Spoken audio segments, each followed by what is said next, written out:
मैं एक कश्मीरी खातून हूँ, भारतीय जबर का शिकार, एक मज़लूमियत की दास्तां हूँ।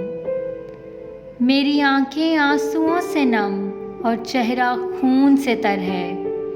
मेरे हाथों में बेटे की लाश और सीने में शौहर की जुदाई का गम है। दुनिया वालों की दिन तो मुसर्रतों और रातें शादियानों में गुजरती हैं, मगर मेरे दिन अज़ियतों और रातें सिसकियों में गुजरती हैं। भारत के 9 लाख फौजी मेरी धरती पर मुसल्लत हैं। इसके हर फौजी की नज़र में मेरा वजूद दिल्लत है। मेरी वादी में 1 साल से लॉकडाउन है, वहशत है।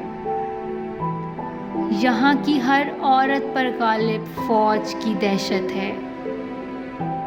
मगर मैं जो एक कश्मीरी खातून हूँ, वहशत और दहशत के माहौल में अज़्म का कोहे गिरां और जुर्रत का निशान हूँ। मैं कितने ही साल से जालिम फौज से बरसरे बेकार हूँ। मैं बुरहान वानी की माँ हूँ, मैं पाकिस्तान पर कुर्बान हूँ।